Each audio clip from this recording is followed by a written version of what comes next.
স্বাগত। সবাই ভালো আছো, আমিও ভালো আছি। আজকে আমি একটা রেসিপি শেয়ার করছি, আপনারা প্রথম থেকে পুরো শেষ পর্যন্ত দেখুন। আর কি রেসিপি বানাচ্ছি না বানাচ্ছি সেটাও আমি বলে দেবো। চলুন দেখা যাক কি রেসিপি বানাচ্ছি না বানাচ্ছি। এখানে আমি গ্যাসটা জ্বেলে নিচ্ছি। আর এখানে মটরশুঁটি, এখন শীতের টাইমে মটরশুঁটি পাওয়া যায়। এখানে আমি মটরশুঁটি আর আলু নিয়ে নিয়েছি। আলুটাকে দেখুন ছোট করে কেটে নিয়েছি, আর মটরশুঁটিগুলোও নিয়ে নিয়েছি। এবার এটাকে আমি সিদ্ধ করতে দিয়ে দেবো। এটা এখানে 4-5 মিনিটের মতো সিদ্ধ হবে। আর এখানে অবধি যে সকল বন্ধুরা ভিডিওটা দেখেছেন প্লিজ একটা লাইক দিয়ে দিবেন। নতুন বন্ধুদের জানাচ্ছি যে একটু যদি ভালো লেগে থাকে সাবস্ক্রাইব করে পাশে থাকবেন। পুরনো বন্ধুদের অসংখ্য ধন্যবাদ। এভাবেই আমার পাশে থাকুন। এখানে আমার সিদ্ধ হতে হতে আমি আরেকটা সাইডে একটু কিছু বানিয়ে নিচ্ছি। সেটা কি বানাচ্ছি সেটাও আমি বলে দিচ্ছি। এখানে আমি কোড়া বসিয়ে দিয়েছি। কোড়ার মাপে আমি কোড়াতে 2 বাটি জল দিয়ে দিলাম। এখানে আমি 2 বাটি জল দিয়ে দেবো। জলটা আমি একটু গরম হতে দেবো। দেখুন এখানে আমি 2 বাটি জল দিয়ে দিয়েছি। এই জলটা গরম হবে। এখানে জলটা আমার এবার ফুটতে আরম্ভ হয়ে গেছে। এখানে আমি সামান্য পরিমাণে নুন দিয়ে দিলাম। দিয়ে একটু আমি জলটাকে ভালো করে ঘেটে নিচ্ছি জলের সাথে নুনটা আমি এবার ঘেটে নিলাম জলেতে। এখানে আমি আলু চালের গুঁড়ি নিয়েছি 1 বাটি। 1 বাটির জন্য 2 বাটি জল নিয়েছি। এবার এই গুঁড়ির চালটা দিয়ে দেবো আস্তে আস্তে। এখানে আমি আস্তে আস্তে দিয়ে আমি একটু করে ভালো করে ঘাঁটতে লাগছি। আর এটা শুকনো পুরো, ওই জন্য একটু জলটা বেশি লাগলো। আর এটা যদি ভিজে ভিজে হতো এটা কম লাগতো। এবার এটাকে আমি ভালো করে নাড়তে থাকবো। গ্যাসটা একটু আমি কম করে দিচ্ছি। আর এটা কোনোভাবে ডেলা অংশটা যেমন না থাকে আমি সেরকম ভাবে পুরো মাখিয়ে নিচ্ছি। এটা পুরো ভালো করে মাখিয়ে নিচ্ছি আগে। এখানে আমার পুরো ভালো করে মাখানো হয়ে গেছে। এবার এইটা আমি একটু ঢাকা দিয়ে দিচ্ছি 2 মিনিটের মতো। আর গ্যাসটাও বন্ধ করে দিচ্ছি। এবার আমি 2 মিনিট ঢাকা দিয়ে রেখে দিচ্ছি এখানে। আর এখানে মটর আলুটা সিদ্ধ হচ্ছে, একটু টাইম লাগবে। এখানে আমার 2 মিনিট হয়ে গেছে। আমি এবার এটাকে আমি তুলে নিচ্ছি থালাতে। এখানে পুরোটাই আমি তুলে নেব। এখানে আমার আলুটার মটরটা সিদ্ধ হয়ে গেছে। আমি একটু গ্লাসে করে একটু থেতো করে নিচ্ছি, ভালো করে মাখিয়ে নিচ্ছি মটরশুঁটিটা আর আলুটা। এখানে ভালো করে ম্যাশ করে নিচ্ছি। করে নিয়ে ফিরে আসছে আমি। এখানে আমার আলুটা ম্যাশ করা হয়ে গেছে। কোঁড়া দিয়ে দিয়েছি, কোঁড়াটা বসিয়ে দিয়েছি। এর মধ্যে 1 চামচ তেল দিয়ে দিয়েছি। এবার আমি একটু হিং দিয়ে দেবো। 1/2 চামচের মতো আমি একটু হিং দিয়ে দিচ্ছি। 1/2 চামচ আমি মৌরি দিয়ে দিচ্ছি। আর 1/2 চামচের মতো আমি জিরে দিয়ে দিচ্ছি। এটাকে আমি একটু ভালো করে ভেজে নেবো। তেলেতে আমি ভালো করে ভেজে নিচ্ছি। হিং, মৌরি, জিরে পুরো ভালো করে ভাজা হলে একটা সেন্ট আসবে খুব সুন্দর।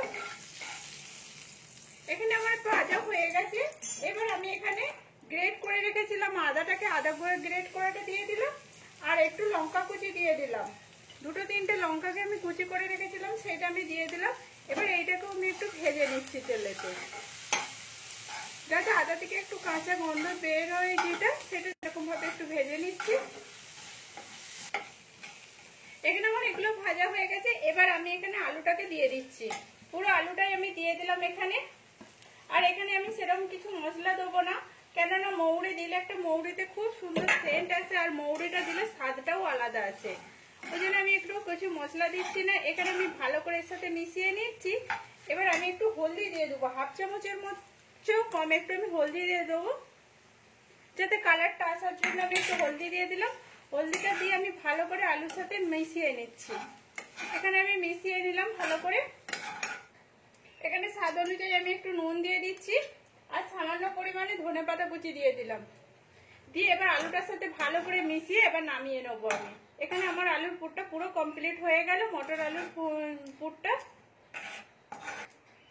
এখানে যে আটাটা আমি যেটা মাখিয়েছিলাম চালকুড়ি দিয়ে, সেটা আমি একটু হাতে করে মাখিয়ে নিচ্ছি। আর এটা যদি একটু বেশি চিটচিটে ভাব থাকে তখন চালকুড়িও দিতে পারেন, কোনো অসুবিধা নেই।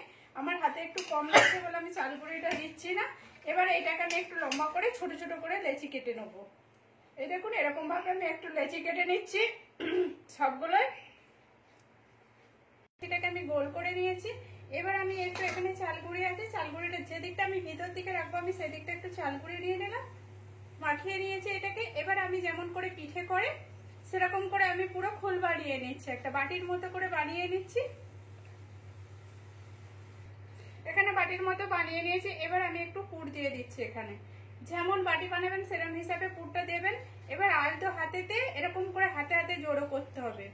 এই দেখুন এখানে আমি দিয়ে দিয়েছি। এবার এইটাকে আলতো হাতেতে এরকম করে জোড়ো করলে পুরো উপর দিকে এটা পুরো একসঙ্গে জয়েন্ট হয়ে যাবে। দেখুন একটুখানি করে টিপে নেবেন আর মুখটাকে আস্তে আস্তে করে একটু জোড়ো করে নেবেন। এই দেখুন জোড়ো হয়ে গেছে। এরকম করে করে পুরোটা ভালো করে জোড়ো করে নিতে হবে। এই দেখুন আমার এখানে পুরো ভালো করে জোড়ো হয়ে গেছে। এই দেখুন এখানে আমার জোড়ো হয়ে গেছে। এবার আমি একটু ভালো করে টিপে নিচ্ছি। এবার যে অংশটা একটু বেরিয়েছে আমি সেটা কেটে নিলাম। হয়ে গেছে। এবারে এইটাকে আমি এবারে একটু গোল করে নিচ্ছি। এই দেখুন এরকম ভাবে আমি গোল করে নিয়েছি। এরকম করে আমি সবগুলোই বানিয়ে নিচ্ছি একইভাবে। এখানে আমার সবগুলোই বানানো হয়ে গেছে আর আমি তেলটাও গরম করতে দিয়ে দিয়েছিলাম। বানাতে বানাতে তেলটা আমার গরম হয়ে গেছে। এবার আমি একটা একটা করে দিয়ে দিচ্ছি। এখানে এরকম আমি একটা একটা করে দিয়ে দিচ্ছি।